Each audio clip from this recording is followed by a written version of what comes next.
For the balance of the show, the 14 minutes or so we have left, Webster, Griffin, Tarpley for round 2. We ran out of time. You know, we covered Obama. We covered the Queen taking over Canada today. Yes, it's in Reuters. We're not kidding. Showing she rules. When it finally comes down to her being thrown out, she says, I rule. Boom. Parliament, you're gone. Huge. So when we rebroadcast coming up, you'll hear that the first hour. We got into Mumbai. You've got the floor. Break down why this is a clear intelligence operation. Well, it's the Obama policy of bashing Pakistan, dividing it into 5 or 6 parts. Remember, Waziristan, Sindh, Punjab, Baluchistan, Pashtunistan, and more and more. The immediate framework, the U.S.-Indian nuclear deal, so the U.S. has a nuclear alliance with India. On the other side, the urgency to get out there and stop the Pakistani-Chinese alliance, which is building up. You've also got... That's right. They were getting friendly, making deals for the first time in decades, just magically. Oh. So that's got to be stopped. The other thing is the Pakistani military, fed up with the constant Obama policy, because Obama's the one who demanded it, the bombing and killing of Pakistani civilians by these predator drones in the northwest area. I mean, imagine. Suppose they came around here and started killing people. You'd get your back up pretty soon. So the Pakistani military had cut the supply line at least once, saying, look, you want to get your truck convoy up into Afghanistan? We're stopping it. No trucks for the next 2 or 3 days. So this was a big shock for the Anglo-Americans and for NATO. And finally, Gates. Gates in position at the Pentagon. Now, I described... Founder of Al-Qaeda. Founder of Al-Qaeda, a part of the conspiracy to take the hostages in Iran, and part of the October surprise. So as dirty as can be. And this guy's now confirmed, right? This is the new face of hope and change is Robert Gates. Now, I would say it's 5 or 6 components in the Patsy operation, because this is obviously false flag. The British, colonial power with British presence reported, people from Brixton Mosque, Finsbury Mosque, British prisons, Leeds, Yorkshire, whatever it is. The U.S., the CIA outposts in the federally administered tribal areas, recruiting patsies, recruiting terrorists there. The Israelis, big Israeli-India special relation, General Mizrahi's visit to the Jammu and Kashmir, very, very... That's a little bit like Sharon going on the Temple Mount, something like this, right? Big provocation, get them all riled up. There's also the fact that the Israelis are apparently training Indian special forces, which may be why they did such a poor job. Then you get into the raw, right? The raw story, the research and analysis wing, the Indian intelligence organization. Everybody knows the ISI. They've been demonized. U.S. media have never talked about the raw, R-A-W. Raw deal is what you're going to get from them. And they're into going into Afghanistan, picking up crazies there, Mujahideen, what they are, Taliban fighters, and getting them into Pakistan so that they can essentially wage armed civil war against the Pakistani government. So those guys are terrorists, but not the way you'd normally think. Now, the raw leads us then to this world of Hindu terrorism, and this is very, very big. U.S. media never interested in this stuff. Happens every week, but you... Happens every week. But you never hear about it. In particular, the guy that you're mentioning, right, I think this guy, Karkare, the anti-terrorism boss of Mumbai, I think is a hero of our time. Who busted a Hindu extremist group army captain really staging the last train bombing, blaming it on Muslims. Right. So he goes in there with his commanders. They all get killed in the first minutes. It's clear that there were snipers who were given the specific task of eliminating Karkare and 3, 4, 5 of his closest associates. Because he'd been on the news saying the government's staging the terror. Saying in particular that this was being done through Hindu patsies, not Islamic, but Hindu patsies. This is a big thing. There's a whole world of Hindu terrorism that they want to deny. And he's killed during the melee. Hold on, let's continue. I'm going to skip this one. Free yourself. I'm skipping this one, too, again, just for internet audience, and we'll come back and finish up.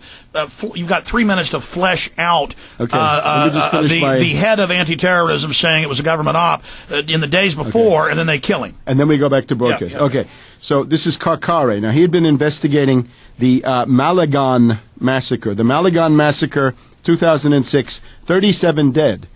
And he had been saying, look, it's not clear that these were Muslims. It's not clear that these were Pakistanis at all. It looks to me more like it's this world of Hindu, and he bossed the army captain. Terrorism. He bossed the army captain. And the BJP candidate, basically the shadow prime minister of the BJP, the Hindu nationalists, I guess, had come out saying this guy should be fired. There were calls to fire him, and he was getting before death he was threats. killed. Right. So now, in the middle of this event, It looks like there's a special team that has only one task, which is to kill him, because they knew that he would be in the front rank of the people doing something about it, whereas the other Indian forces, I mean, now, I want to warn good 65 cops. I want to hours. warn good cops and good FBI, like John O'Neill, who they killed on 9/11 and threw in the building.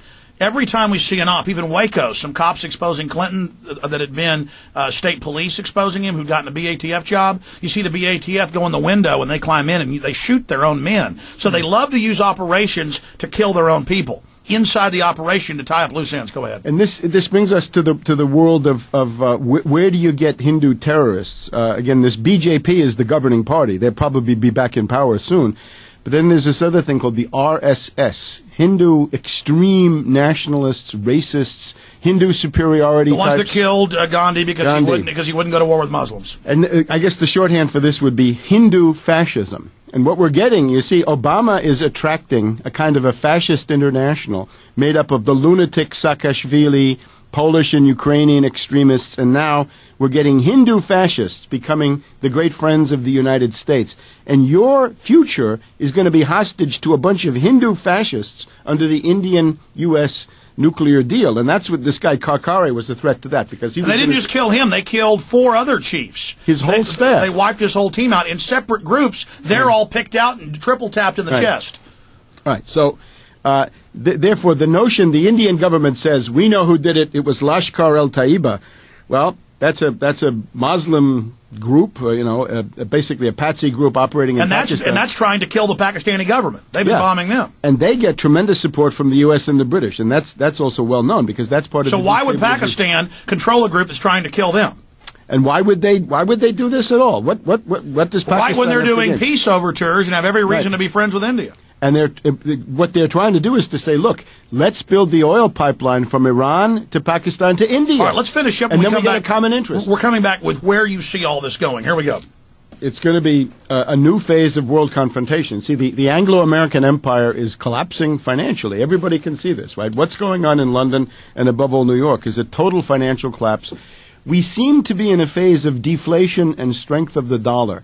But I think this is an illusion, and it's only a passing phase. It's because a lot of people are trying to deleverage. They're trying to pay down debt, which is largely dollar-denominated debt. Everybody's dumping their assets right now, right. So there's a glut of all commodities. The hedge funds are in liquidation mode. Everybody's selling to try to get dollars to pay off debt so you don't go bankrupt. But with this $7 trillion and some odd injected, we can, I think, look forward to a phase of hyperinflation in 2009. In other words, we're going through a valley of deflation. We had hyperinflation already clearly beginning in July, August with the oil price, up to 100. We're now seeing the depression of Main Street and the real economy that will now soon be an overlay of hyperinflation. Right. So phase of deflation. Hyper-stagflation.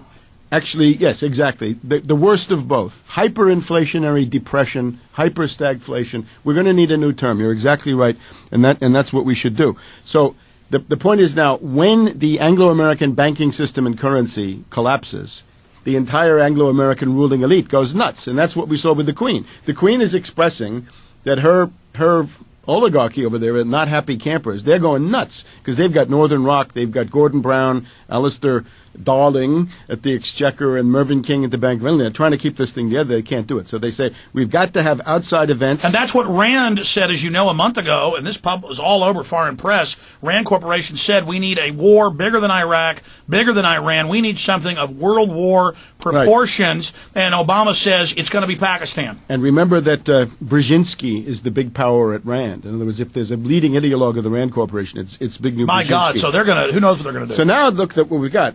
U.S., British, and Israel against the world was bad enough. But now it's U.S., Britain, Israel, plus India, most likely, plus Georgia.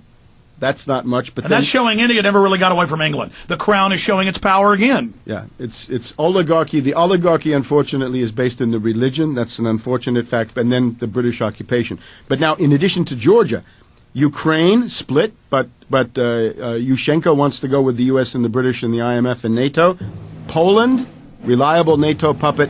Latvia, Lithuania, Estonia. And we're headed into a Polish missile crisis, and there will be an attempt to cut the Russian gas deliveries from Russia into Western Europe. They got to get an anti-Russian hysteria in Europe. And that'll be blamed on Russia, even though the West is talking about cutting off. Even though it'll be Ukraine and Poland cutting it off and stealing the gas. for their own purposes and probably selling it. And you got this thing about the Kaliningrad exclave, right? This little piece of Russia that's separate from the rest. It's basically East Prussia, Königsberg. Yeah, it's right out on the ocean. So hold on. We're out of time, Webster. Have you back next week. This is too important. But